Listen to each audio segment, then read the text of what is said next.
Sangye chodan tsuki chodan la janchu ba do dani kapsunchi.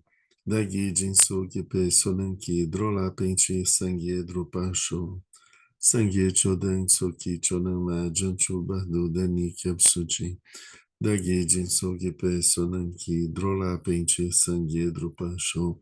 Sangye chodan tsuki chodan la janchu ba do dani kapsunchi. Dagi jinso gepe solanki Drola pentir sangue drupa show. Namadan continue potina passou da nascente aqui no Tossum drupa de Gelato só, Cholato, drupa de Gelato só, drupa célula de Gelato só, drone, Shisum chapa de Gelato só. Então, continue potina passou da nascente aqui no Tossum drupa de Gelato, Cholato. Jingelato solo drupa selo jingelato so Yesha Sunjapa jingelato solo madantu Chuli Pachina Pasunda Nasancha Chaki Manchusu Jingelato solo Chulato Drupa jingelato solo drupa selo jingelato so Chuli Yesha Sunjapa jingelato so.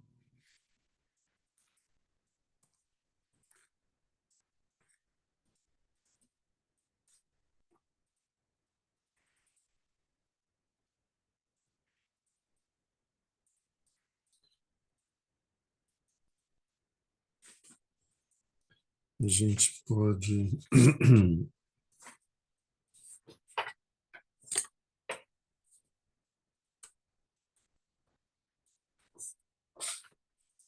vocês têm esse texto das aspirações do Mahamudra em forma de sadhana?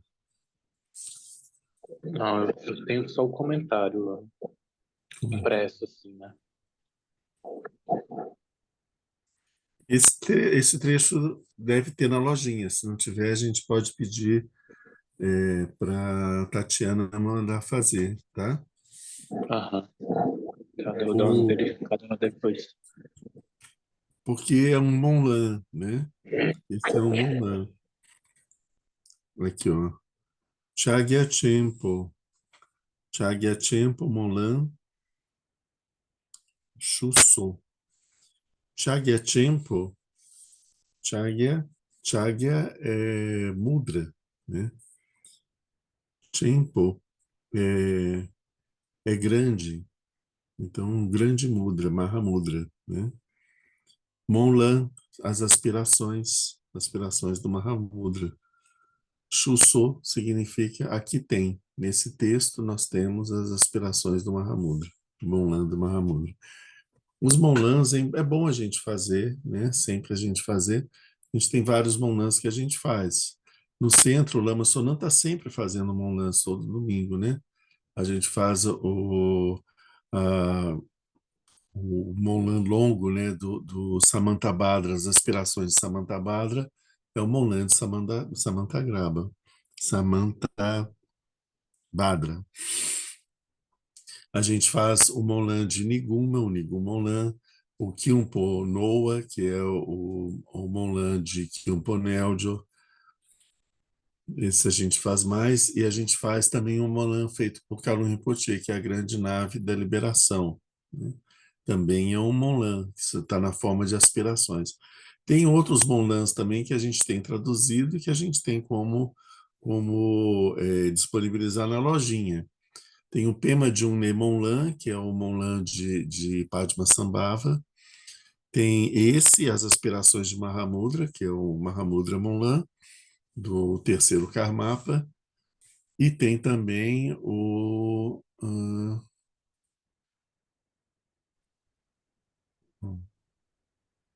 qual que é o terceiro?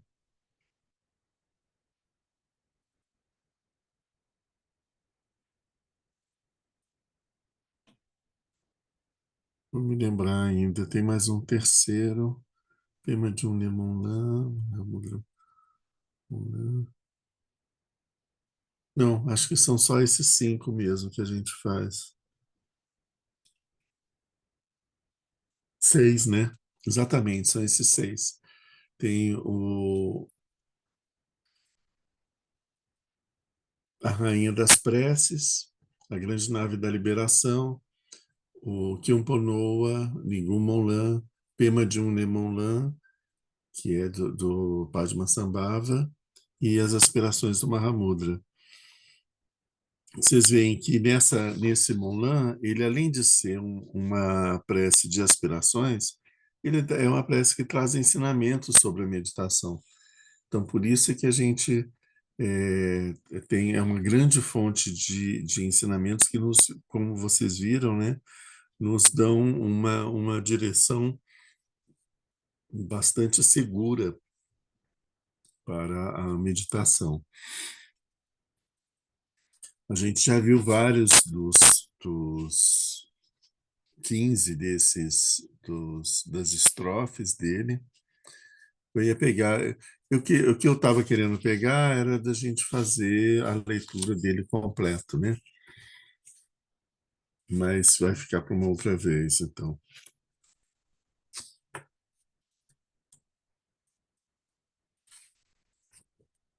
Mas a gente já viu 15 das estrofes, estamos vendo essa 15ª agora. 14 a gente já viu completas, né? Agora a gente está vendo a 15ª.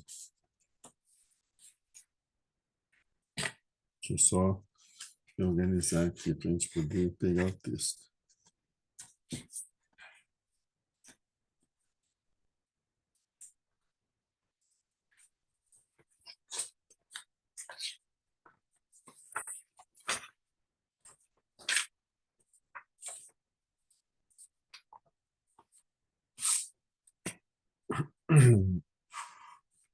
O que a gente viu dessa 15ª?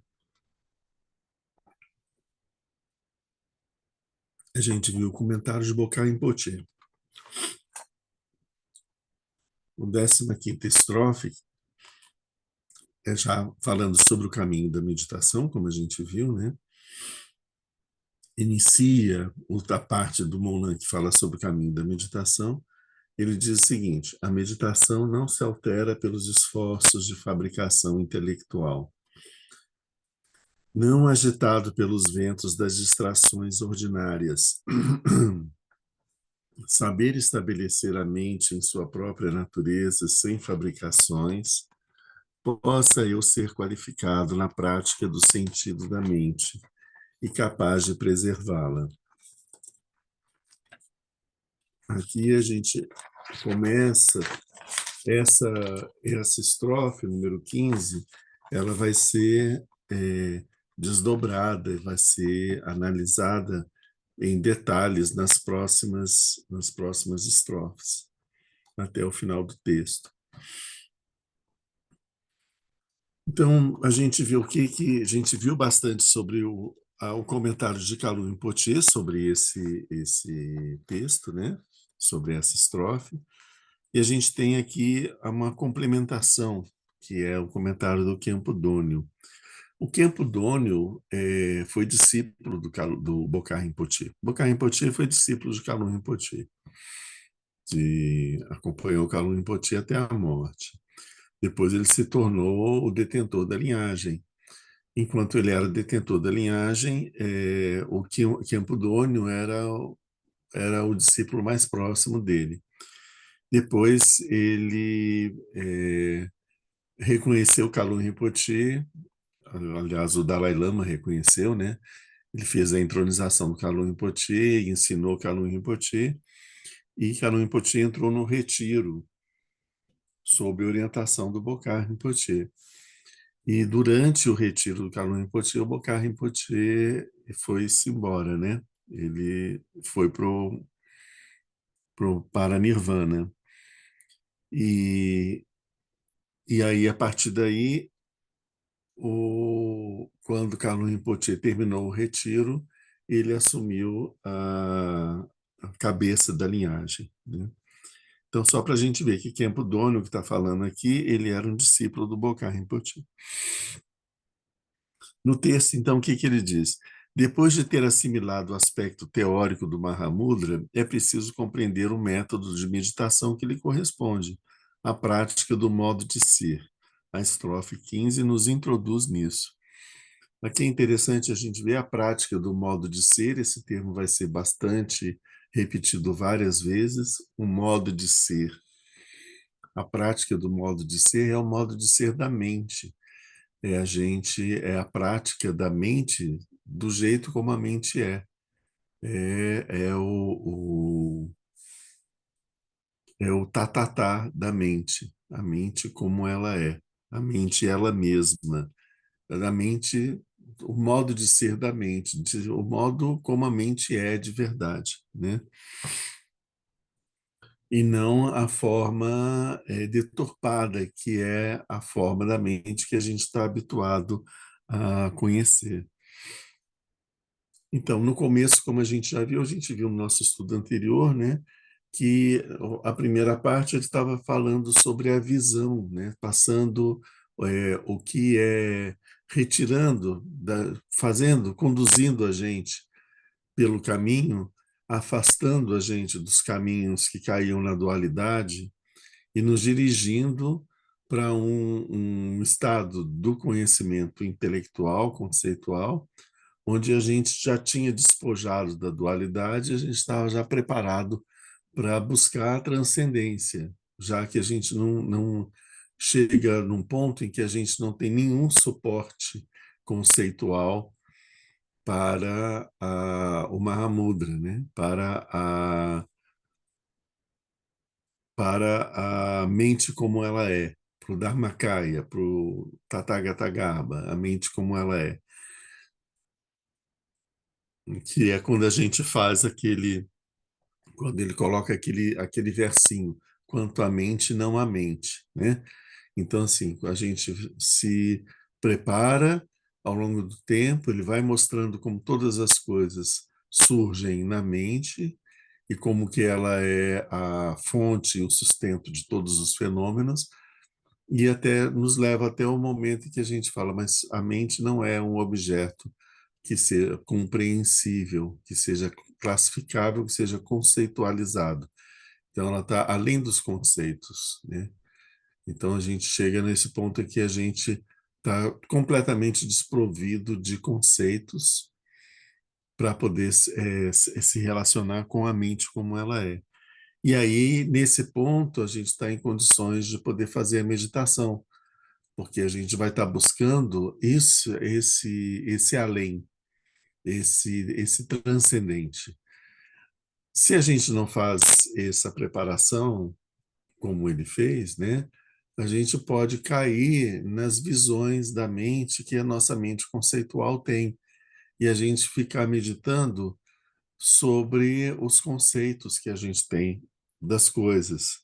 E isso não vai fazer a gente sair do lugar, né? A gente vai continuar exatamente no mesmo lugar, com o mesmo modo de funcionamento perturbado. Então, isso não é libertador, certo?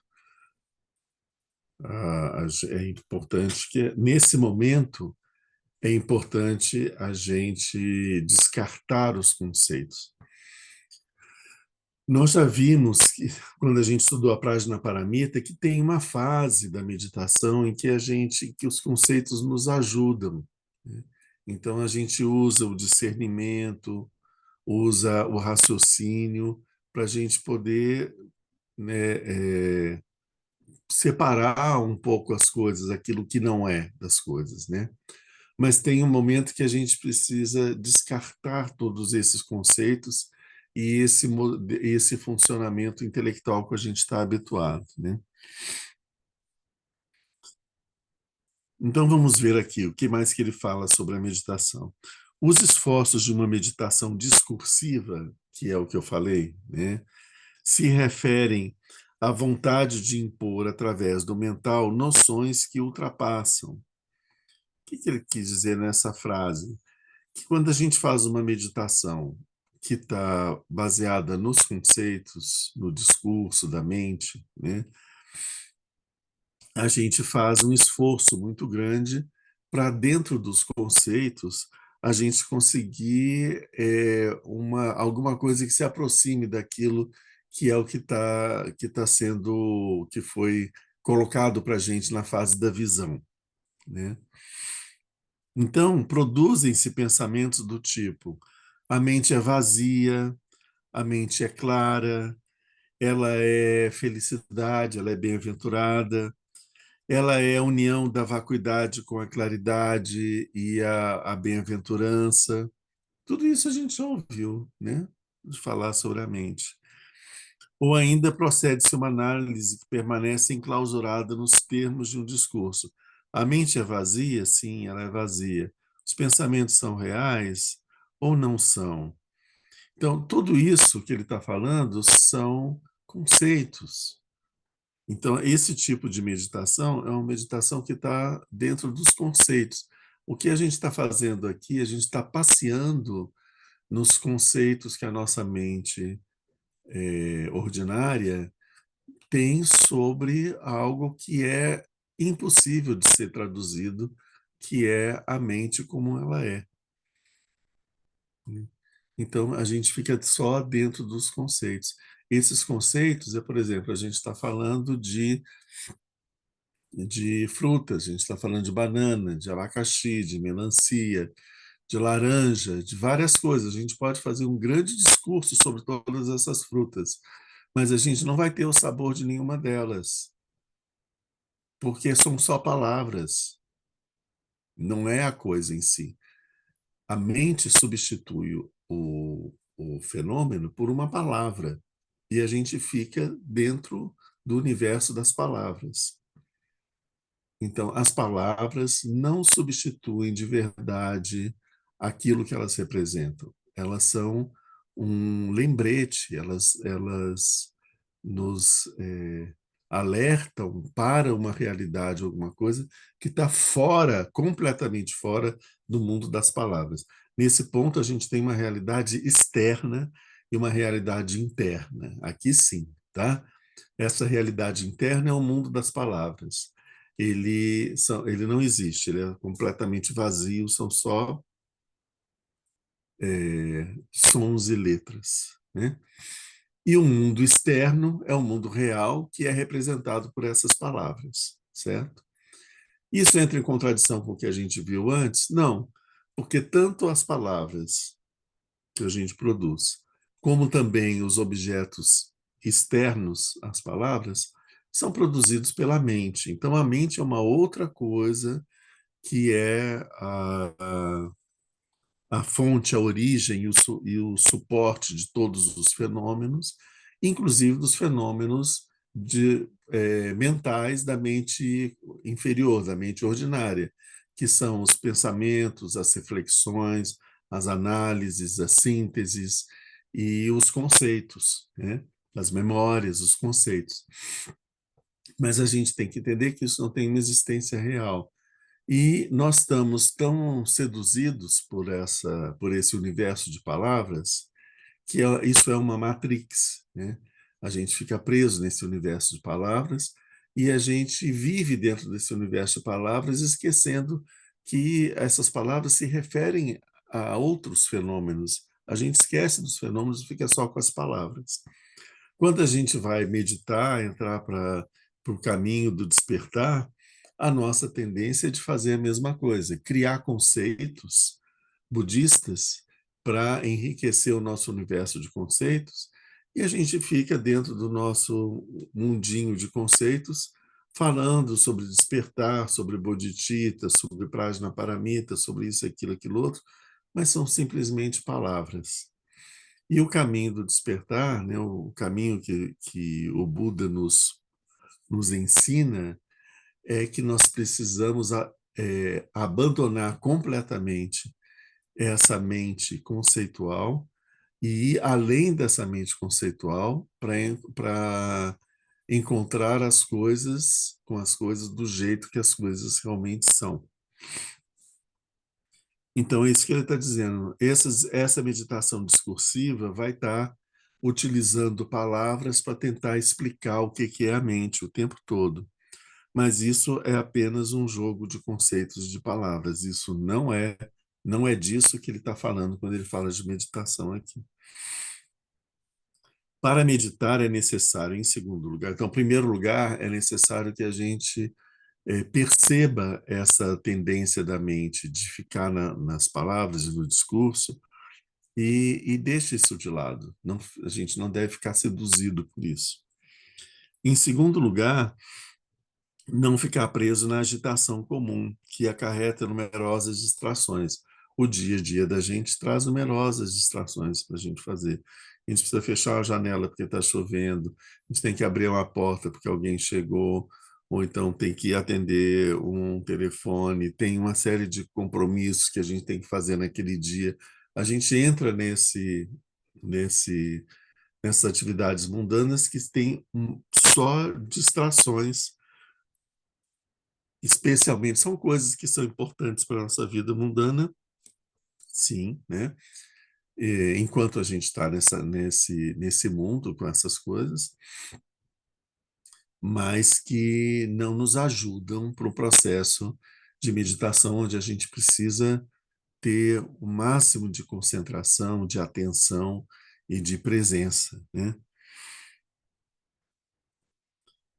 Então, para meditar é necessário, em segundo lugar, não ficar preso na agitação comum que acarreta numerosas distrações. Para fazer isso, é necessário se retirar em um lugar isolado após ter recebido as instruções de um mestre qualificado. Então, aqui é o ponto. É isso que é o retiro, né? A gente está falando sobre a preparação do retiro de 3 anos. Aqui aparece, então, o retiro, né? O retiro é uma necessidade para a prática da meditação, porque sem o retiro nós somos o tempo todo puxados para as atividades as distrações do mundo. Então, o retiro significa se retirar dessas distrações do mundo, ficar num lugar onde isso possa não nos afetar. A gente vai voltar nesse tema aqui. Uma situação que envolve muita gente, muitas atividades, muita conversa, não permitirá meditar. Ela nos perturbará como o vento faz unir as folhas das árvores, né? Veja bem, uma meditação mais superficial, a meditação que a gente faz no nosso dia a dia, que a gente é iniciante na prática da meditação, a gente consegue se isolar. O que é? A gente faz um retiro. Quando que eu faço esse retiro? Quando eu entro no espaço que eu tenho de meditação, dou um jeito para que ninguém me interrompa, eu entro nesse espaço, sento na almofada, vou fazer a minha meditação, eu estou ali num retiro, eu não estou distraído por nada de fora, eu estou ali fazendo o meu pequeno retiro naquele dia.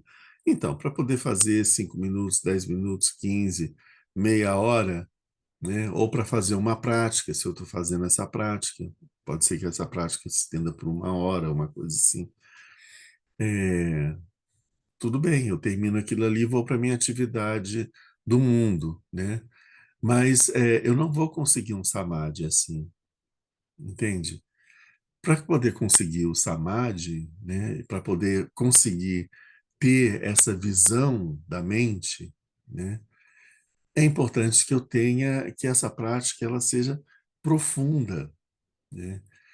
Que no momento que eu paro a meditação, até o momento que eu vou sentar para meditar de novo, a minha mente ela vai estar com pouquíssimas distrações, mínimas distrações. Quando eu vou sentar para meditar de novo, eu já estou num estado mais fácil me aprofundar na meditação, e aí, da mesma forma, eu vou fazendo esse treinamento até que eu consiga o nível de pacificação mental suficiente que me permite de ter esse vislumbre, esse insight, que é o que vai estar iniciando esse caminho da visão, o caminho do insight, né? Então, é por isso que ele está querendo. Mas se a gente não tem a intenção de levar a meditação até esse estágio, a gente vai ficar num estágio mais menor, um pouco inicial da meditação. A gente não tem necessidade de fazer um retiro. Mas se a gente quer aprofundar a nossa experiência, a gente tem que fazer o retiro. Ele é importante por algum tempo. Hum, Ela nos perturbará como o vento faz unir as folhas das árvores. O isolamento completo e prolongado, entretanto, não convém aos iniciantes, uma vez que será muito difícil de suportar. Então não adianta a gente buscar uma situação tipo, entre aspas, ideal, perfeita, porque às vezes a gente pode não ter condições de cumprir esse programa e aí a gente não faz, né? Se a gente tivesse condições um pouco menos exigentes, a gente teria condições de cumprir com um resultado melhor do que a gente tentar fazer uma coisa extremamente rígida e exata e perfeita e a gente não conseguir dar nem um passo, né? Então, é importante a gente entender a nossa capacidade, nosso momento também, e fazer as práticas de acordo com essa nossa capacidade, né? Então, um isolamento completo e prolongado não convém aos iniciantes. Quando nós fizemos o retiro, por exemplo, algumas vezes a gente chegou a pedir para o lama, algumas pessoas pediram para o lama, que queriam fazer o retiro em silêncio absoluto. Ele falou que não era para fazer. Que Kalu Rinpoche, quando ele fez o retiro, o Lama Tremê, né, não recomendava fazer esse tipo de retiro. Existem pessoas, tem práticas do retiro, principalmente da escola Nyingma, que você faz o retiro em completa escuridão, né? Então, isso tem um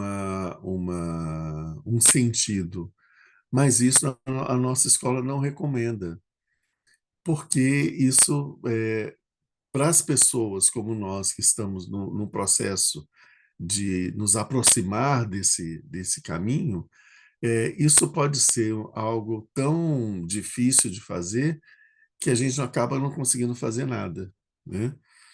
Então, só para a gente ver que também tem que dosar as coisas. Aqui também tem um caminho que a gente deve evitar os extremos, né? Ficar para ir para a feira para poder meditar, a gente não vai conseguir, e também fazer um retiro muito estrito, muito prolongado e com isolamento total, sem nenhum estímulo visual, auditivo, nem nada, numa sala hermeticamente fechada, né, que você não sabe se é dia, se é noite, nem nada, isso também não é recomendável, né? Qual é a intenção do isolamento, do retiro? Que a gente consiga se afastar das questões, de todas as questões ligadas para as atividades do mundo, né? A gente não seja, para que a gente não seja distraído, não tenha essas distrações externas, né? De as demandas que as pessoas têm para que a gente faça alguma coisa, os barulhos, né? E uma série de ações que você tem que fazer e resolver, né? Por exemplo, quem está no retiro precisa de comer,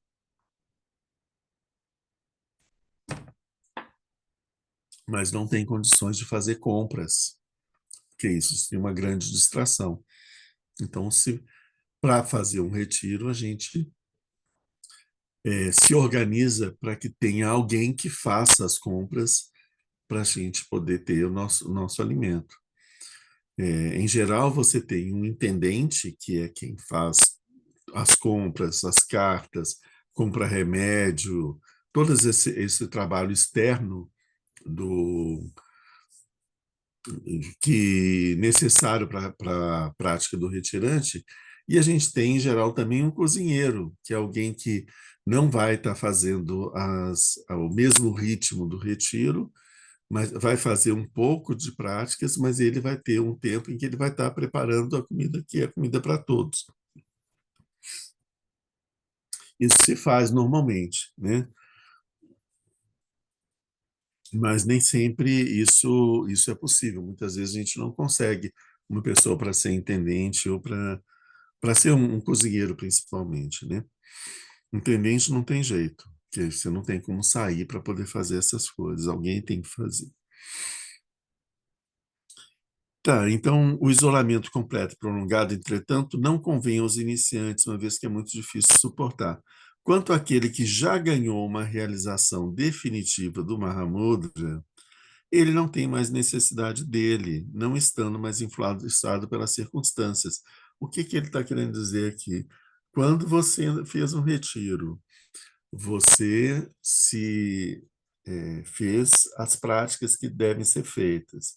Você conseguiu uma realização do Mahamudra, você já não precisa mais, você já tem uma estabilidade, já tem um hábito mental de fazer a meditação, mas você já tem uma capacidade de concentração, uma capacidade de manutenção da atenção, e você já tem já conhece o caminho que você deve seguir mentalmente, você já perdeu a fascinação pelos pensamentos e pelas distrações externas. Então você pode ir para a praça meditar, que você vai sentar na praça, na feira, e você vai meditar com o mundo turbilhando à sua volta. O mundo turbilhando à sua volta é muito mais lento, esse turbilhão, do que os nossos próprios pensamentos. Então você já está tão acostumado a não se deixar distrair por eles que você não vai se deixar distrair pelo turbilhão da feira, entende? Então, quando você conseguiu fazer isso, para iniciar esse processo, é importante o retiro. No nosso último encontro, a Vicky falou sobre a concentração. A concentração, ela tal, né? Ela deve ser feita, ela não deve ser feita, tal. A concentração, ela nos ajuda a nos preparar para a gente conseguir manter o estado de atenção. A concentração, ela nos ajuda a desenvolver um estado de atenção bastante estável. Quando a gente chegou nesse estado de atenção bastante estável, a gente pode relaxar a concentração, porque a gente já tem a atenção. E com a atenção a gente vai seguir a prática. É a mesma coisa o retiro. O retiro é uma concentração, né?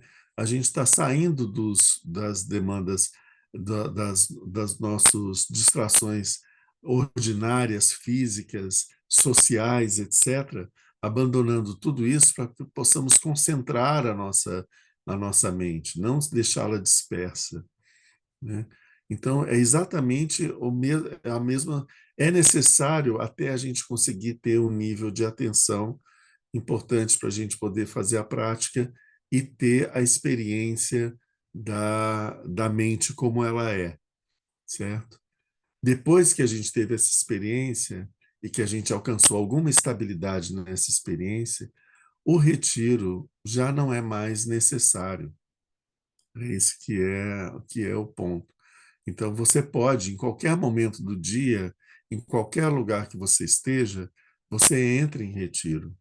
O retiro ele foi introjetado e virou uma experiência íntima sua. Você nunca perde ele. Ou seja, em outras palavras, você nunca sai do retiro. Você volta para o mundo, está fazendo todas as coisas, está no meio de todas as distrações, mas você continua lá dentro, você continua em retiro, né? E não aparentemente, né, assim, no, as pessoas que te veem te encontram em situações sociais, em várias coisas diversas, etc., como qualquer outra pessoa, mas elas não conseguem te ver por dentro, né? Mas você aparentemente está agindo como qualquer outra pessoa, mas você está em profundo retiro.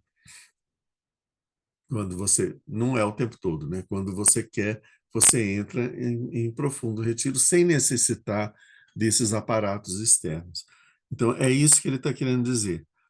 Esse isolamento ele é necessário para você poder desenvolver as habilidades da prática. Depois que você desenvolveu e que você conquistou essa facilidade de ter essa percepção da mente, a partir daí isso se torna desnecessário, né?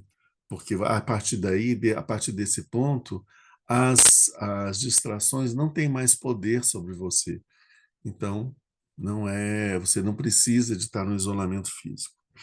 O retiro de um ermitão é de fato benéfico para aqueles que atingiram o estado intermediário. Sem ser iniciante, tem uma certa experiência do modo de ser, mas ela não é estável. Então, você, no estado intermediário, você fazer um retiro, como a gente vê dos lamas que fazem, que vão para a caverna, que ficam 12 anos na caverna, 30 anos na caverna, eles têm, isso é durante uma fase, né, nesse estado intermediário, ele é bastante útil. É claro que, assim, quem está fazendo 12 anos de retiro na caverna, ou 30, com certeza já não precisaria estar em retiro para poder estar fazendo essas práticas. Ele poderia estar fazendo no meio do mundo. Mas vai ser muito mais cômodo, muito mais prático e muito mais agradável de continuar na caverna para poder continuar a fazer o retiro. A gente vai conseguir ganhar tempo, né?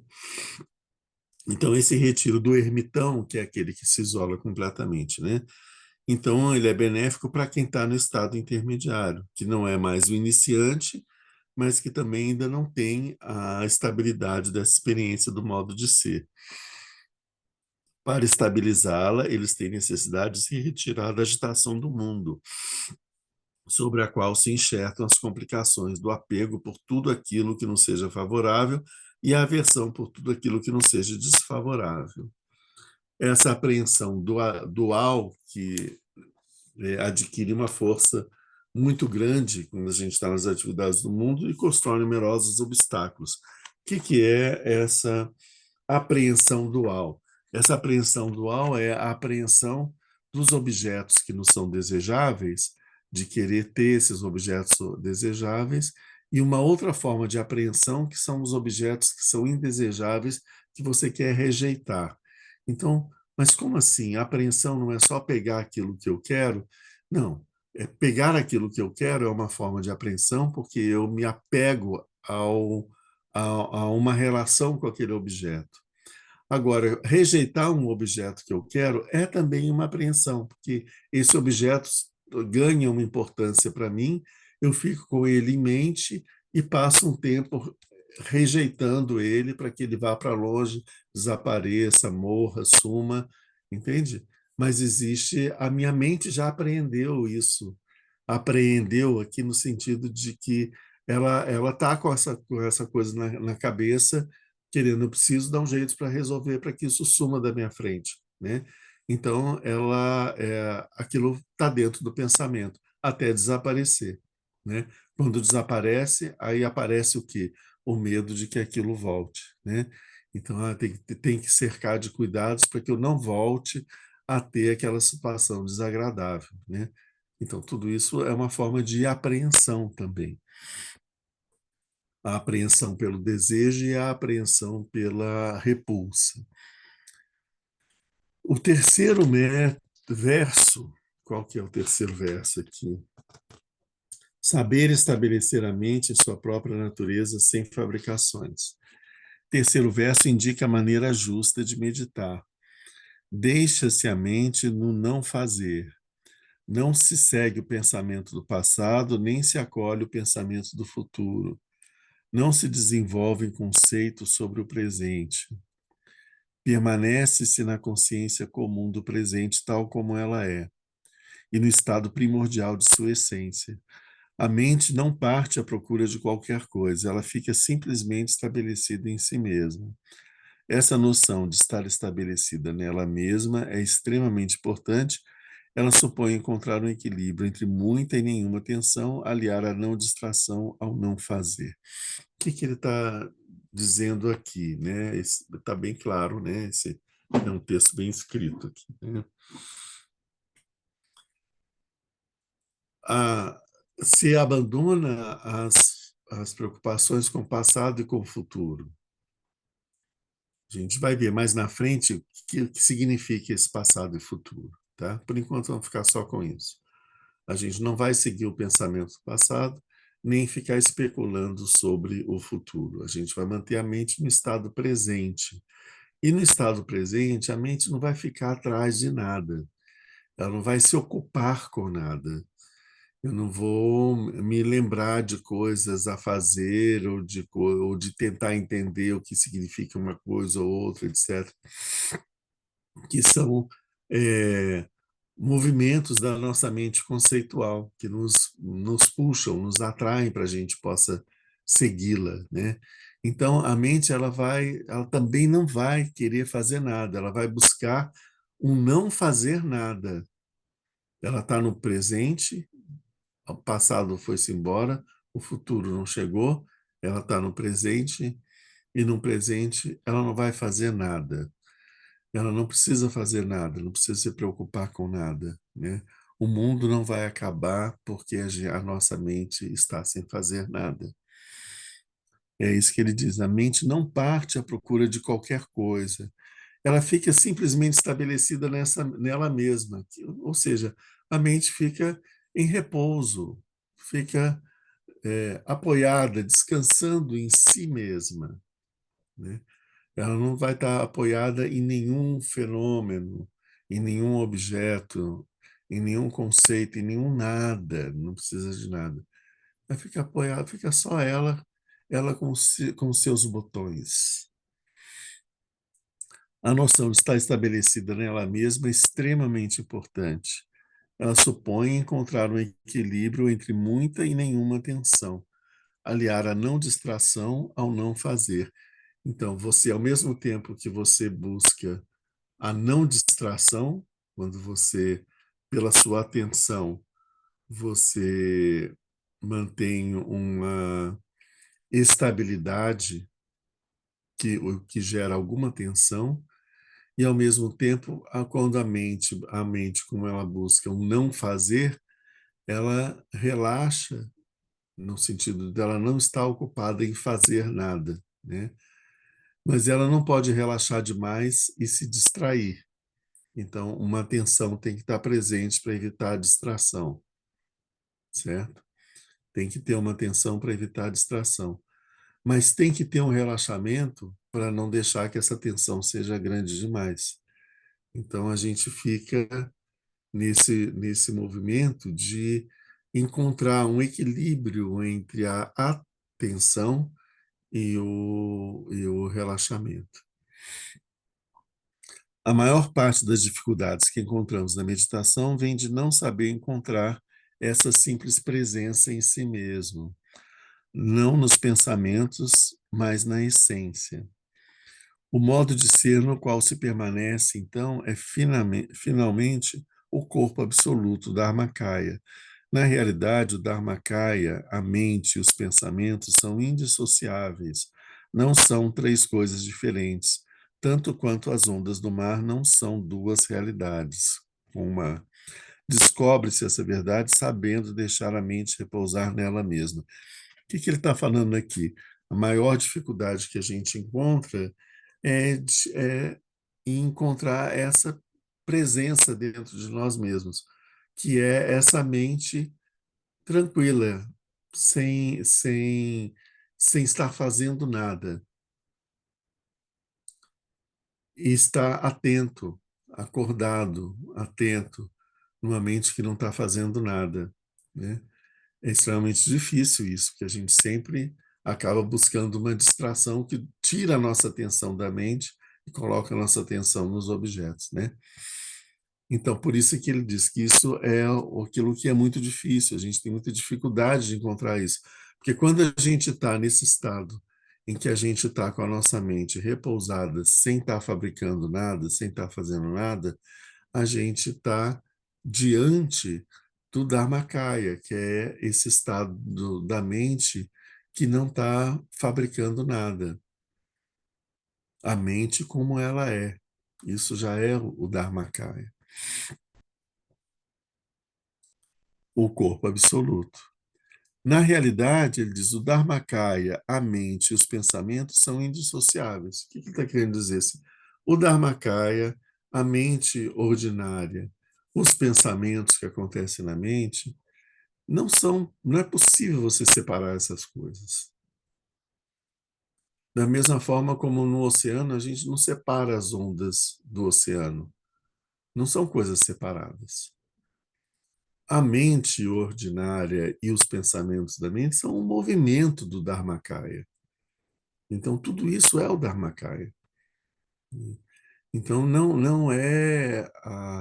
Então, a, se no começo é importante a gente manter a mente estável, repousando em si mesma, para que a gente possa enxergar o Dharmakaya, no momento seguinte a gente vai ver que o Dharmakaya está sempre presente. E quando aparecem os pensamentos, a gente vai ver, o Dharmakaya passando aqui. O Dharmakaya naquela coisa. A gente vai reconhecer o Dharmakaya em todas as atividades mentais. E a gente vai ver que é só sempre o Dharmakaya que está presente. Mas para a gente conseguir enxergar isso, a gente precisa, primeiro, de tirar todas as possibilidades de distrações e deixar a mente serena, pousada, repousando em si mesma. Né? Descobre-se essa verdade sabendo deixar a mente repousar em si mesmo. Então, aqui ele está falando, olha, se vocês fizerem a prática da meditação, vocês vão encontrar isso. É o que ele está querendo dizer. E a única forma da gente entender isso é a gente sentar, meditar e chegar lá. Né? A palavra meditação é um termo que se emprega muito sem se compreende o que ele significa. Isso é muito interessante. No contexto do Mahamudra, a meditação implica em duas coisas. Ele fala no contexto do Mahamudra, porque existem vários tipos de meditações diferentes. Não é? Por exemplo, quando você está estudando para poder fazer um concurso, você está com sua mente focada sobre os assuntos do concurso, está estudando, passa horas ali estudando, a mente não se distrai com nada. Isso é uma meditação apoiada no suporte impuro. Suporte impuro é o assunto mundano que a gente está estudando. É diferente de uma meditação apoiada no suporte sagrado, ou seja, uma imagem do Buda, um mantra ou uma prática do Vajrayana, por exemplo. Isso são suportes. A gente coloca a nossa mente sem distração num suporte sagrado. Isso é uma meditação num suporte sagrado. Então, o fato de a gente estar estudando é uma meditação num suporte impuro. Entende? A palavra meditação ela se aplica para várias coisas diferentes. E por isso que ele diz que no contexto do Mahamudra, que é o que a gente está estudando agora, a meditação implica em duas coisas. O simples reconhecimento pela mente do que ela é e a não distração. Então, tem duas coisas que vão caracterizar o Mahamudra. O fato de que a mente se reconheça durante a prática da meditação. Ela se enxergue e se reconheça. Né? Se enxergue não é um bom termo, tá? E a não distração. A gente manter a atenção contínua, focada, a mente está focada em um único ponto. Né? Se esses dois elementos estão presentes, é Mahamudra. Se a gente tem a atenção e a mente se reconhece a si mesma, é Mahamudra. A falta do reconhecimento, quando falta o reconhecimento, nós estamos na ignorância, na confusão e na ilusão.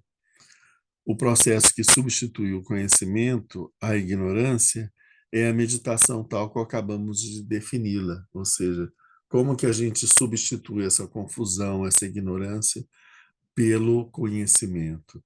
É fazendo essa meditação, como ele diz aqui, em que a gente abandona as distrações e traz a mente para ela aquietar, não fabricar nada e ficar repousada em si mesma.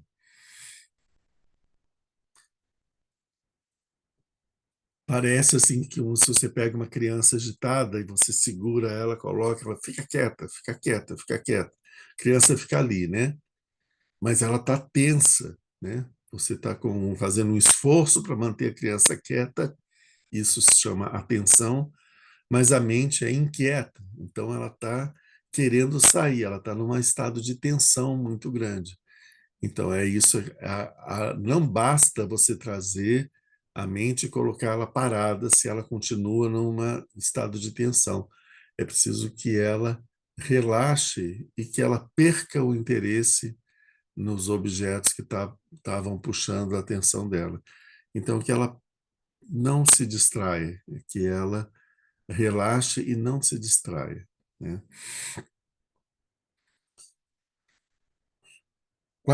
Qualifica-se a mente frequentemente ainda por três termos: não distração, já falamos disso, não meditação, opa, e não fazer. Não meditação significa, nesse caso, que não se medita sobre um objeto, seja ele um objeto criado pelo pensamento, ao qual não se impõe pensamento de nenhum tipo, como a mente é vazia, a mente é clara, etc., como vimos anteriormente. A mente não projeta nada, ela permanece nela mesma. Vamos entender o que é essa não meditação, porque isso gera muita confusão entre as pessoas, muita má interpretação, porque as pessoas pegam as coisas pelo lado conceitual, né?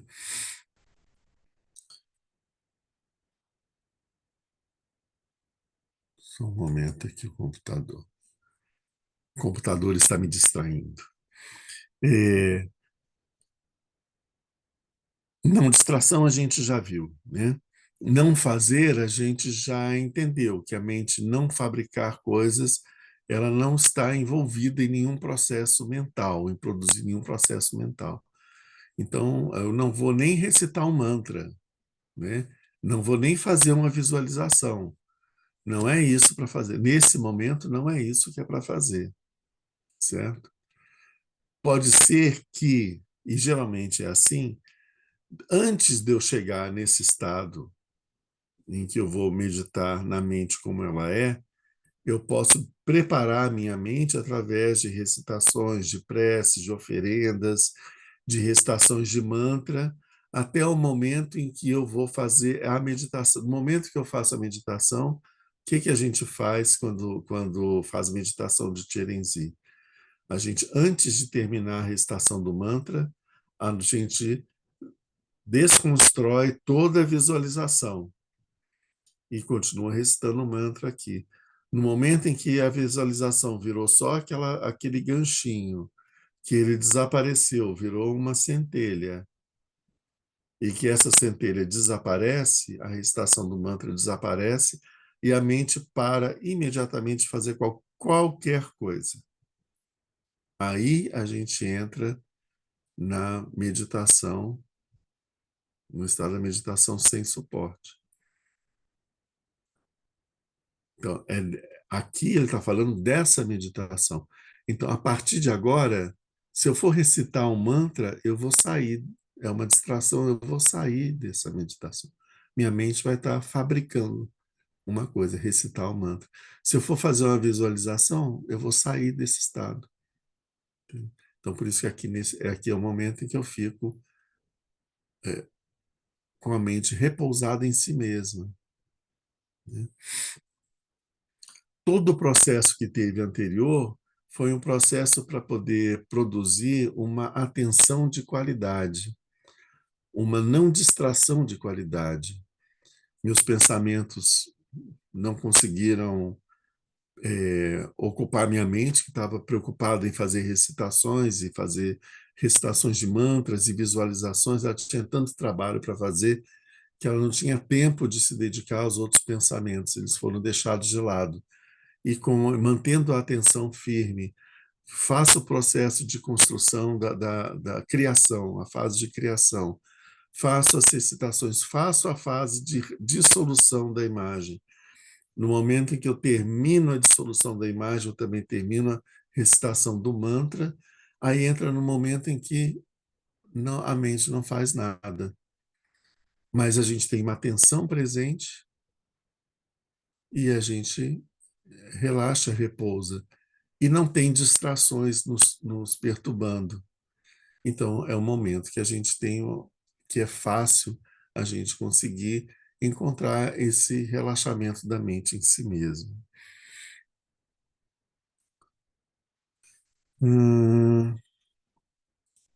Na meditação, tá, então isso... e o que ele fala da não meditação? Essa que é a história. O que é a não meditação? Se eu paro para falar, para fazer assim com a minha mente, vamos meditar no estado natural da mente, então o que eu tenho que fazer? Eu vou fazer um pouco de chinê, fiz o chinê, então agora eu preciso de meditar no estado natural da mente. Não estou com nenhum pensamento, vamos focar no estado natural da mente. Então, o estado natural da mente, como que é? Como é que eu vou saber qual é o estado natural da mente? Ele é claro, ele é luminoso, ele é compassivo, ele é... tá, então tem que pegar, tem que buscar essas coisas, claridade, compaixão. Isso é fabricação mental. Por isso é que fala que a não meditação, porque você não vai tentar meditar. Esquece que você está meditando nessa hora. Você só vai deixar sua mente quieta, paradinha, no seu próprio estado natural. Qual é o nome disso? Nada. Não tem nome. Nome é conceito. E os conceitos, a gente já viu que aqui, nesse momento, a gente tem que abandonar eles. Não, a gente não está interessado em qual é o nome disso que está acontecendo conosco, certo? O que a gente sabe é que a gente não está fazendo nada com a mente. Se a gente quiser meditar, a nossa mente vai começar a fazer uma meditação. E ela vai estar empenhada numa meditação. Aí ela saiu desse estado natural e entrou num estado de fabricação de fenômenos, de fenômenos e de experiências, né? Na meditação do Mahamudra, esteja ou não desprovida de pensamentos, importa pouco, uma vez que os pensamentos não são senão a dinâmica da mente. Então, na meditação do Mahamudra, não interessa tanto se a gente está tendo pensamento ou não está tendo pensamento. A gente não está preocupado com eles, porque a gente já não está se deixando seduzir por eles. Eles estão acontecendo ali, tudo normal, né? E a gente sabe que eles são a própria mente, no seu próprio movimento. Então, a gente não se importa com eles. Eles não nos atrapalham. Uma vez que eles surjam, a gente não se apega aos seus conteúdos, a gente permanece não envolvido na sedução do pensamento. A gente permanece no equilíbrio entre tensão e relaxamento. Quando ela não se manifesta, aqui são os pensamentos, a gente permanece na vacuidade, não tem pensamentos. Apareceu um pensamento, apareceu um pensamento. Os pensamentos não são um problema, a ausência de pensamentos não é um problema. Tudo são, não são, é irrelevante se aparecem pensamentos ou não. Os neófitos pensam frequentemente que a meditação deva necessariamente ser desprovida de pensamentos. Eu já vi isso demais das pessoas. Eu não consigo meditar porque eu não consigo ficar sem pensamentos. Isso não tem nada a ver com a meditação, né? A gente tem pensamentos, pensamentos vão aparecer. Então, a meditação não é esvaziar. Eu esvazio a mente dos pensamentos, mas às vezes eu fico com um pensamento contínuo que é da mente, que é de não posso ter pensamentos, não posso ter pensamentos, não posso ter pensamentos, né? A gente não percebe que isso é um pensamento. Uma vez que eles se produzem, eles ficam muito perturbados. Acreditam que sua meditação foi ruim, que não chegaram a nada e ficam procurando expulsar os pensamentos. Aí você entra num conflito dentro da mente para expulsar os pensamentos. Ou seja, a mente entrou numa guerra, uma fabricação total, né, de coisas. A gente não está meditando, né? sendo que, se a gente não se importa com os pensamentos, a gente está quietinho ali, tranquilo, está tendo uma meditação extremamente produtiva, valiosa. Será que dá para... Não também é esse o ponto, né? Não é possível dar qualidades para a meditação, né? A meditação ela não tem qualidades de essa é uma boa meditação, essa é uma meditação ruim, essa é uma meditação excelente ou profunda ou superficial. Meditação é a meditação e pronto, não tem como classificá-la, né? Eles concebem a ideia de que a meditação não será feita senão com a mente permanecendo numa vacuidade e que não seja obstruída por pensamento algum. E eles buscam alcançar esse estado. Adotar uma tal posição é um erro parecido com aquele de querer caçar as ondas do mar.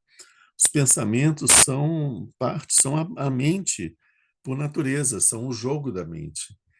Então, não tem como ficar sem pensamentos. Não é, o objetivo não é de ficar sem pensamentos, eles não são um problema. O problema é a nossa fixação aos pensamentos, é a nossa distração, isso é um problema, né? Do último verso, por isso é que eu falei que você pode ir sentar e meditar na feira, porque as pessoas passando e entrando em contato umas com as outras, fazendo barulho, o cachorro latindo, etc., são as coisas que estão acontecendo, como os nossos pensamentos aparecem na nossa mente. Se a gente não se apega a essas coisas, a gente não interage com elas, elas não nos distraem. E se as pessoas vêm falar com a gente e a gente não interage com elas, elas também não nos distraem. Elas vão achar que nós somos um bobo, uma pessoa com problemas mentais graves, né? Tudo bem.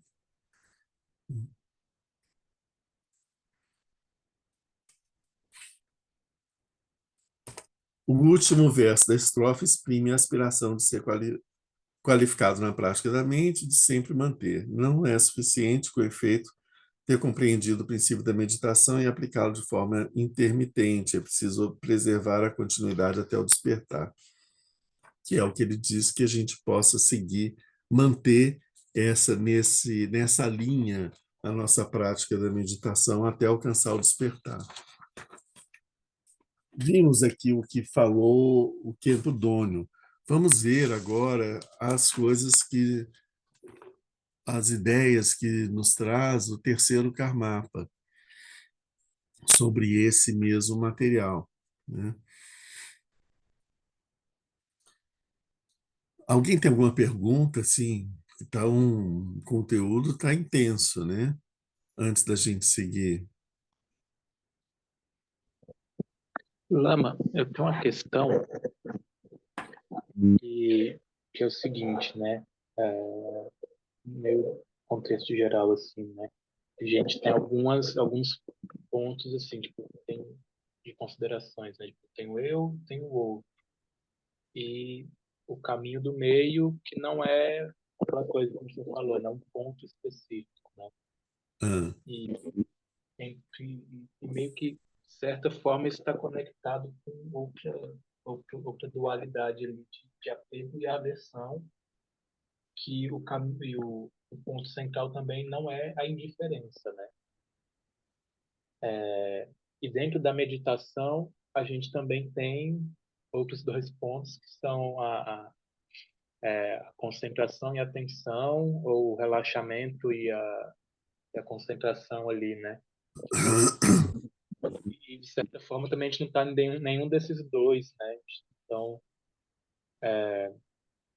então acaba sendo um equilíbrio entre esses dois pontos para a gente conseguir progredir na prática, né?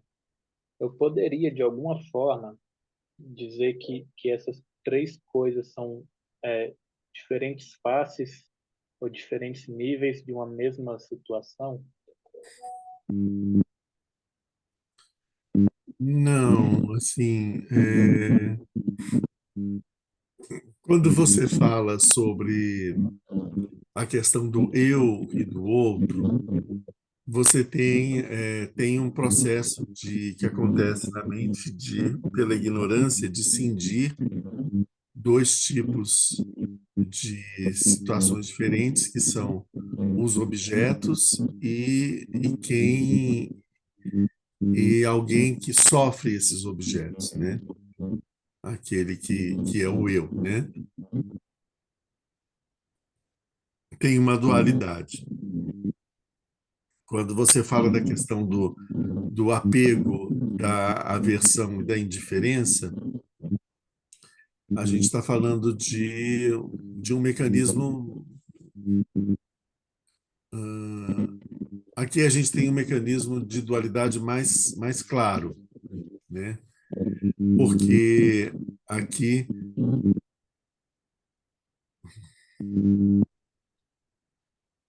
tem um mecanismo mais claro de dualidade. Porque aqui a questão é: aqui está o fenômeno. A forma como eu sinto esse fenômeno, como eu classifico ele é desejável, eu quero para mim, ele é indesejável, eu não quero para mim, ele é indiferente, ele não significa nada para mim. Percebe? Nesses três modos de funcionamento, que são os três venenos, o que a gente tem é um ponto de referência, que é o eu, que, que dá qualidades para os fenômenos. Desejável, indesejável, indiferente. Nesse contexto, nós não estamos nos relacionando com os fenômenos. Os fenômenos estão lá e a gente está preso naquilo que os fenômenos interessam ou não interessam para a gente. Por isso é que são os três venenos devem ser evitados, porque todos os três venenos não nos colocam diante do fenômeno como ele é. A gente está só diante dos nossos desejos em relação às coisas, como que a gente gostaria que as coisas fossem, né? Isso é uma coisa que é desejável para mim, ok. Isso é indesejável, ok. Isso é indiferente, por que que existe? Podia desaparecer, seria até melhor que desaparecesse, né? Tanto faz, né?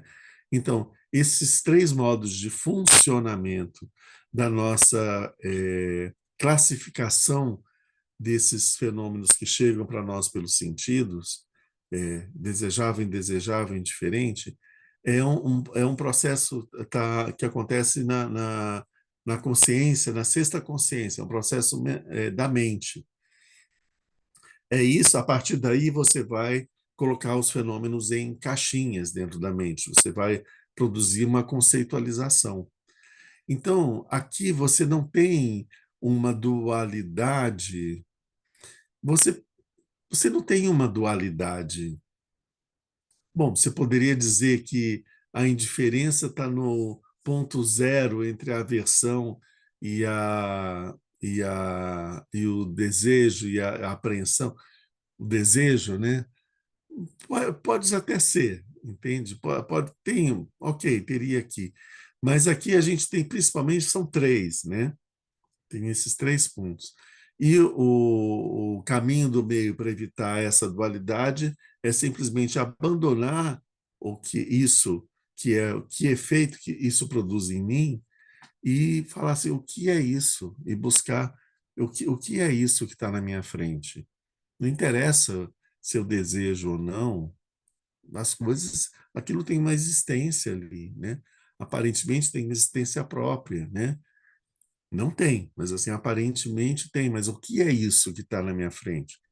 Então, abandonar esses três venenos é uma forma da gente se aproximar de encontrar com os objetos tais como eles são, porque a gente não vai estar preocupado com o que ele produz em nós, que é um fenômeno muito interno.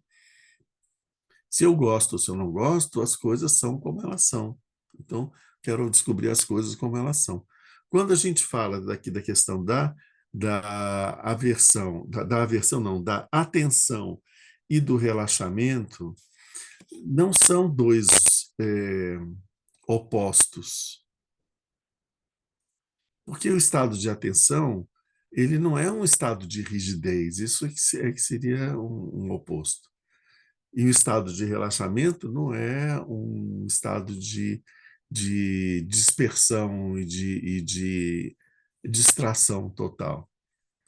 Percebe? Assim, são esses a atenção e o relaxamento são dois remédios que a gente aplica para o nosso estado mental. A atenção, ela vai nos trazer um momento de a gente poder fixar a nossa mente para ela poder repousar, para ela poder se estabilizar. Então, é um movimento que a gente faz para tentar buscar estabilizar a mente. E o relaxamento é um movimento que a gente faz para não deixar que a mente se torne muito rígida. Então, a gente deixa ela ficar estável de uma forma relaxada, né? É diferente, porque são duas qualidades que elas não são dualidades. Como é que eu posso dizer isso? O oposto de atenção é não atenção, é desatenção, não atenção. Isso não significa relaxamento da mente, significa desatenção, dispersão, né? O oposto do relaxamento é um estado de tensão, que não é atenção, né?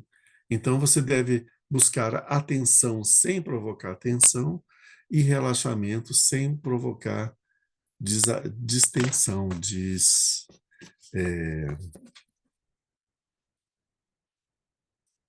déficit de atenção, TDAH, né? Então, por isso que eu acho que, assim, que nesse caso da atenção e do relaxamento, a gente não está lidando com uma dualidade, a gente está lidando com dois remédios que a gente vai utilizar. E como remédios, a gente vai utilizar eles durante um certo tempo, e depois que a mente atingir esse estado, o estado natural, em que existe uma presença e que ela está repousando em si mesma, relaxada, eu não preciso mais me preocupar com esses remédios, então eles não estão mais na minha mente. Eles nos levam até chegar nesse estado e durante um certo tempo a gente tem que tentar equilibrar esse nível, né, de o quanto de atenção, o quanto de relaxamento que eu vou colocar aqui. E logo que a gente encontra essa estabilidade, a gente deixa a mente sozinha ficar ali com isso. Ok? Tá bom, aqui. Obrigado. Vamos adiante aqui. Aqui ele fala de novo, então ele cita ele começa com o verso, com a estrofe. A meditação não se altera pelos esforços de fabricação intelectual. Vocês lembram? Bom, vamos ver isso aqui. Não agitado pelos ventos das distrações ordinárias. Saber estabelecer a mente em sua própria natureza, sem fabricações. Possa eu ser qualificado na prática do sentido da mente e capaz de preservá-la. Então, esse verso que ele fala aqui. Opa, de novo aqui. Não agitado pelos ventos das distrações ordinárias, será mais fácil de explicar se a segunda.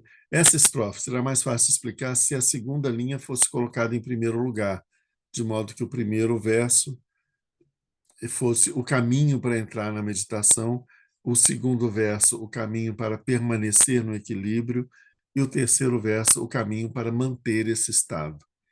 Vocês veem que aqui ele faz uma abordagem, uma outra abordagem, ele aborda a estrutura do texto, que isso aqui é uma coisa interessante. Então, ele começa com como começar a meditação, que seria isso daqui, não agitado pelos ventos das distrações ordinárias. Ou seja, primeiro você tira as distrações, depois você coloca a mente no estado de não fabricação intelectual, e então você estabelece a mente na sua própria natureza.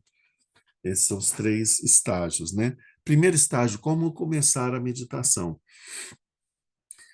Uma pessoa qualificada que tenha sido abençoada por um lama excepcional, cuja mente seja capaz de acomodar o Dharma profundo e que possua as quatro qualidades de fé, diligência, prajna, que é sabedoria, e tolerância, a fim de colocar o yoga do Mahamudra em prática, essa pessoa então deve primeiro se afastar do contato físico, verbal ou mental com os assuntos sociais comuns. Isso é muito importante.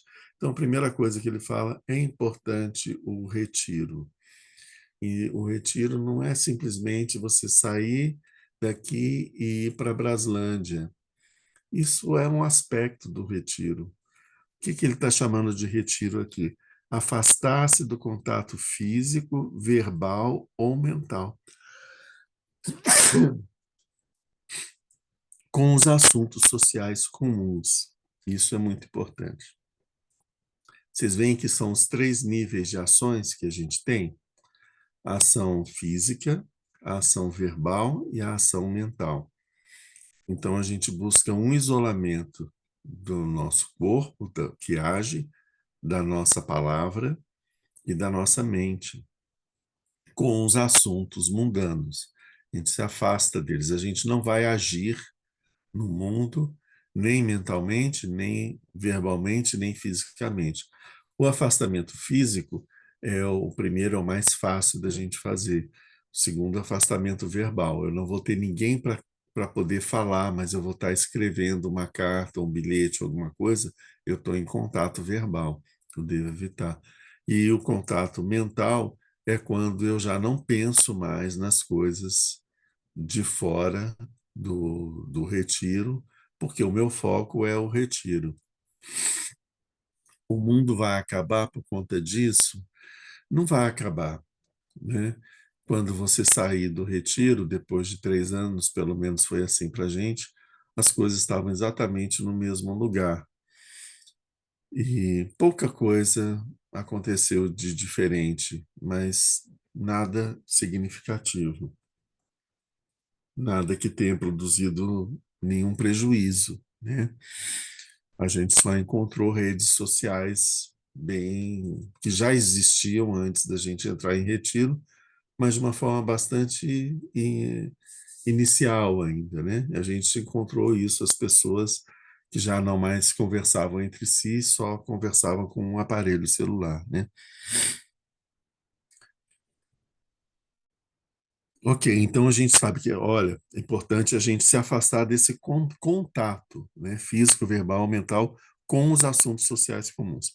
Ter contato com assuntos comuns significa ocupar os três portões em busca de fama, fortuna e os 8 dharmas mundanos.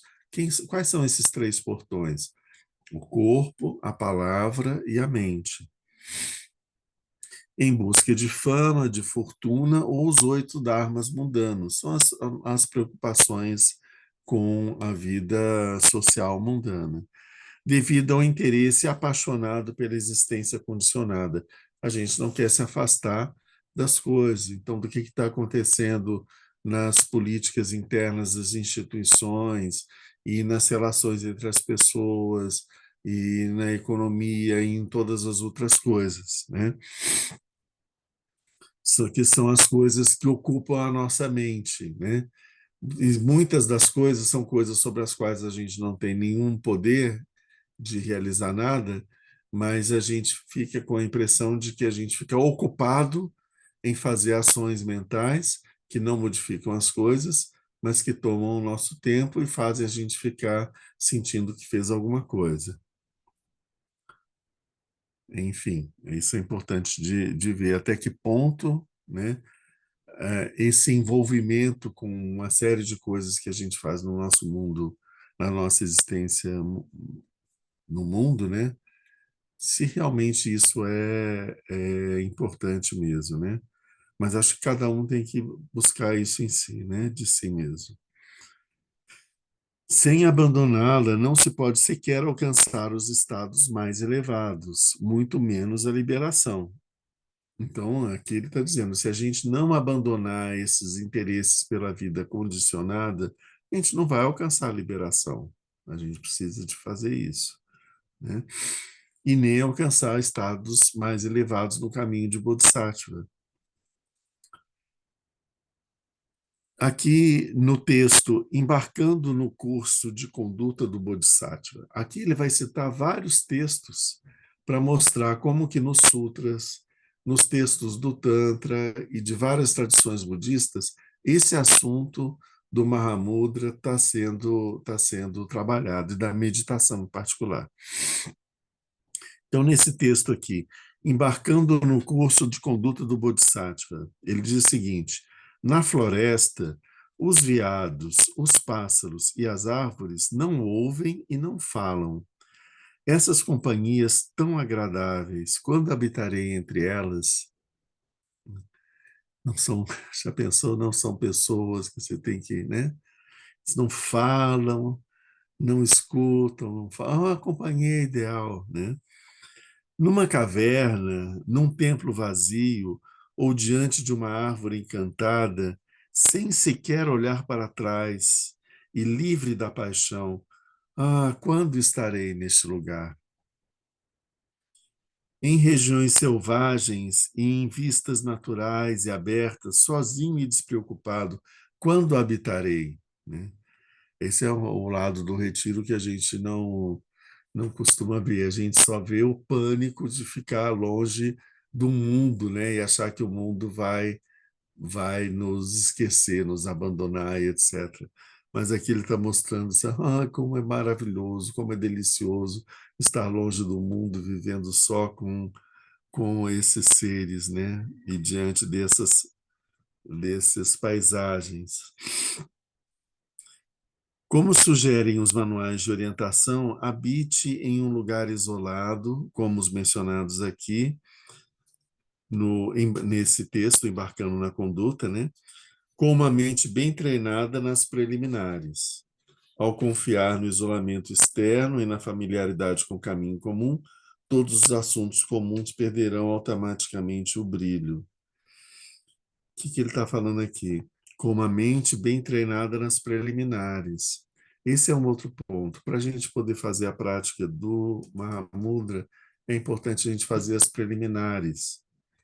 As preliminares vão nos ajudar a fazer essa prática. Então, se você ainda não fez as preliminares, você não vai conseguir realizar a prática da forma correta. Fazer as preliminares é um preparativo para que a gente possa, então, entrar nesse lugar de retiro e fazer a meditação e ter essa experiência da mente, né? Ao confiar no isolamento externo e na familiaridade com o caminho comum, então tem o isolamento externo do mundo e essa familiaridade com o caminho comum é interno, assim, eu sei qual é o caminho que eu vou seguir. Eu aprendi, eu recebi as orientações, recebi as instruções, já fiz um treinamento mínimo, então já estou familiarizado com esse caminho, vou aproveitar o isolamento, vou seguir esse caminho. Todos os assuntos comuns perderão automaticamente o seu brilho, deixam de ser interessantes. Todas essas coisas que são as luzinhas do mundo, que nos atraem, tudo, tem que comprar um relógio assim, ou um aparelho assim, ou um carro assim, ou ter um emprego desse jeito, ou uma comida com sabor especial feita por um chefe que não sei o que lá, que, né? Com um ingrediente que nasce uma vez a cada 10 anos. Então, assim, todas essas coisas, elas ficam completamente se perdem um sentido, perdem o interesse, não nos atraem mais, perdem o poder de nos atrair. Então, nesse processo de preparação, essas coisas perdem esse poder de nos atrair. Fica muito mais fácil, inclusive, a gente viver com mais tranquilidade no mundo quando a gente não tem esses apegos por todas essas fascinações do mundo. Fica muito mais prático, mais fácil e mais econômico, né? Até viver. Mesmo que a gente não faça um retiro, a gente tem uma vida muito melhor no mundo quando a gente já não tem, a gente se desligou desses assuntos comuns. Leve a sério essas palavras do sábio Maitripa. Ele diz o seguinte: a bela dama, a ave aquática, a cobra, o caçador na floresta, o ferreiro de flechas e a donzela. Estes são os meus mestres. Renúncia à esperança, riqueza material e lar. Meditação em florestas remotas. Foco constante e solidão. Tudo isso eu descobri com os meus gurus. E então ele busca o significado desses termos. Eis o significado. O próprio Maitripa, em certa ocasião, viu uma mulher chamada Serkyamo, que significa bela dama, que havia marcado o encontro com um homem e aguardava ansiosamente a sua chegada. Mas depois, quando ela se convenceu que ele não viria, ela foi dormir, sentindo-se muito aliviada. Disso, ele aprendeu a abandonar todas as expectativas, né? Vocês veem como que ela agiu. Ela estava na expectativa desse encontro. O encontro não aconteceu, ela relaxou, a expectativa ficou mais aliviada e foi dormir, né? Então, com isso, ele aprendeu a não alimentar expectativas sobre as coisas, né? Abandonar as expectativas. Em seguida, ele viu uma ave aquática cavalgando um grande peixe, com o restante das aves perseguindo-o, até que o cavaleiro desistisse do seu lugar, onde em seguida outro tomou o seu lugar. Então imagina, no mar, alguma coisa assim, uma ave aquática montada em cima de um peixe, né? O peixe está lá seguindo, e um monte de outras aves aquáticas voando ali, indo atrás dele. No momento em que o cavaleiro, né, a ave que estava montada, saiu do lugar, uma outra assumiu o lugar. Isso parece muito com os nossos pensamentos também, né? Mas ele fala de outra coisa aqui. Essa sequência se repetiu inúmeras vezes, e disso ele concluiu que a riqueza material deve ser abandonada, pois, independentemente de quem a possua, ela é sempre motivo de disputa. Aqui ele fala sobre isso, que a riqueza ela está sempre sendo disputada, como as outras aves estavam disputando o lugar em cima do peixe, né? Então, quando você abandona, você deixa aquele bando de aves indo atrás do peixe, disputando para ver quem fica nas costas do peixe e tal, como as pessoas atrás da riqueza, de manter a riqueza e etc. Algo para a gente também estar refletindo, né? A riqueza é sempre motivo de disputa. Da mesma forma, ele viu uma cobra deitada em sua toca com seus muitos filhos. Nunca vi essa imagem, uma cobra com seus muitos filhos, mas aqui ele viu, né? Que estavam ocupados brincando, as cobrinhas, e incomodando ela. Então ela saiu e foi para uma outra toca onde ela pudesse se deitar confortavelmente, tá? A partir disso, ele percebeu que é preciso abandonar o próprio lar,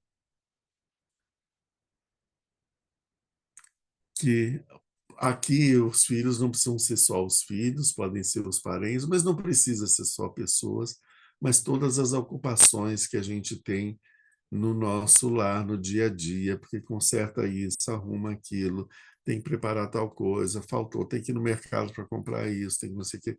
A gente está envolvido numa tarefa sem fim, que não acaba nunca. Tem que limpar a casa, aí abre a janela, porque não pode ficar com a janela fechada, aí empoeira tudo, e tem que limpar a casa de novo. Então, é uma coisa constante que nunca acaba, né? Por isso eu falo, é importante abandonar o próprio lar, porque, olha, ali você vai estar sempre distraído, né?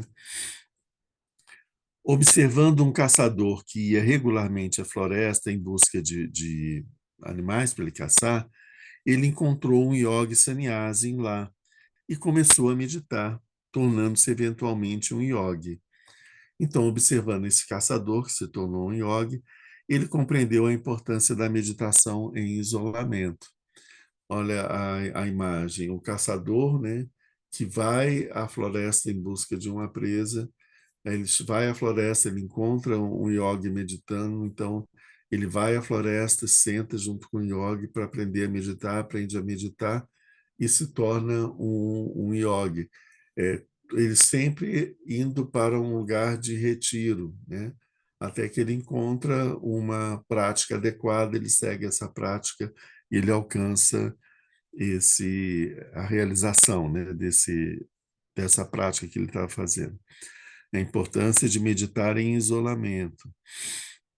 Quando ele viu um ferreiro tão absorto em moldar uma flecha que não percebeu que o rei e sua comitiva estavam passando, ele aprendeu a importância da atenção totalmente focada. Então, a atenção totalmente focada na mente é como um ferreiro que está fazendo uma flecha que não percebe o rei passando com a sua comitiva. O rei passando com a sua comitiva é o máximo de todas as distrações, né? Então, você está com a sua atenção fazendo ali o seu trabalho, moldando a sua flecha, que você nem percebe as distrações quando elas aparecem. Esse é o recado. Porque aqui ele está dizendo, a gente deve meditar como um ferreiro que não percebe as distrações. A gente deve meditar como uma cobra que abandona os filhotes ali e vai para um outro lugar para poder ficar sossegada, né? A gente deve buscar a meditação. Tudo isso está dizendo de deixar as distrações e de focar, entrar num estado de retiro. A gente tem que entender a imagem, o sentido da imagem, e não ficar preso na imagem como se ela fosse uma coisa fixa, né? A gente tem que entender, aqui a questão não é a cobra abandonou os filhos, a questão é a cobra abandonou as distrações. Esse é o ponto, né? Da mesma forma, a gente tem que ver a quantidade de distrações que tem na nossa própria casa.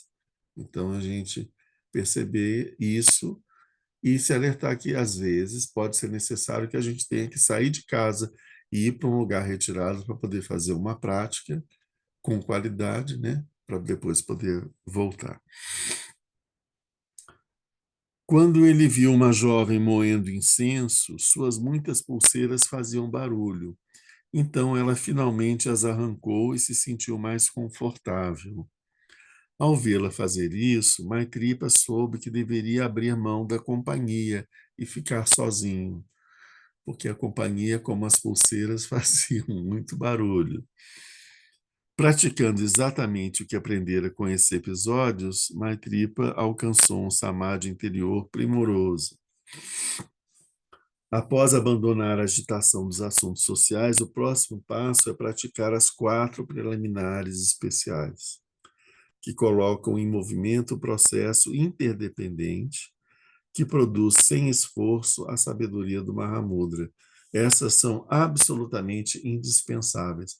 Veja assim, a questão do retiro, que a gente tem que compreender bem qual é o sentido disso.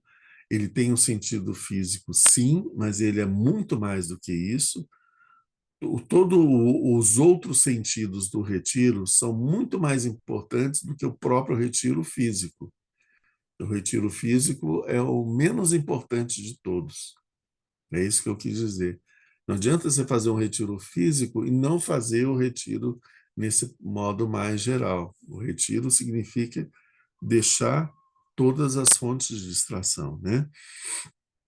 Depois que você entrar nesse retiro, né, que pode ser no seu quarto, pode ser na sua casa, no seu lugar de meditação, colocar em prática as 4 preliminares especiais.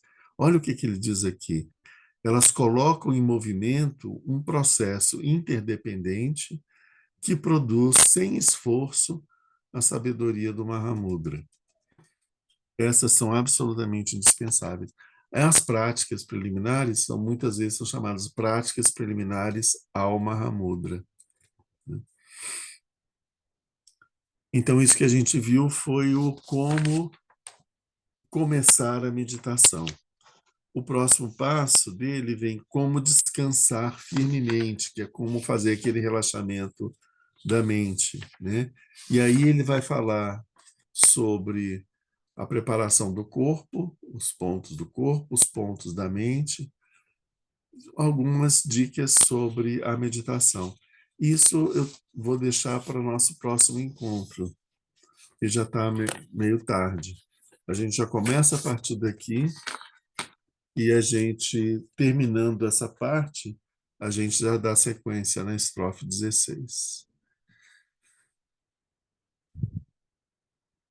Como que tá? Como que vocês estão? Onde você tem dúvidas? Como estão as coisas?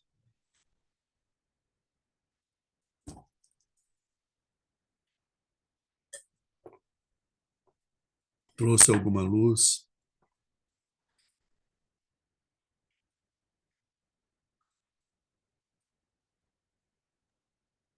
E lama, eu tô achando que tá começando a desanuviar um pouco, viu? Que ótimo. Parece que tá ficando mais simples. Sim. Sim, agora ele vai entrar na prática da meditação, assim, no método, né, de fazer como que a gente deve ficar com a postura do corpo, como deve ficar a postura da mente. Uhum. Aí vai ser mais legal.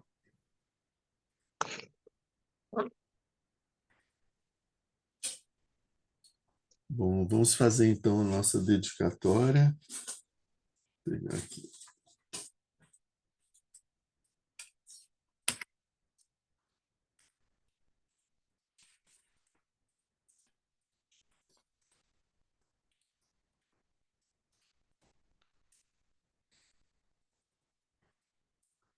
Para a gente encerrar, tá? Graças a essa virtude, tendo realizado rapidamente o Mahamudra, possa eu conduzir a esse estado todos os seres sem exceção. Pela graça do Buda que obteve os 3 corpos, pela graça da imutável verdade do Dharma em si e pela graça da infalível aspiração da Sangha, possa essa súplica de dedicatória realizar-se tal como ela é.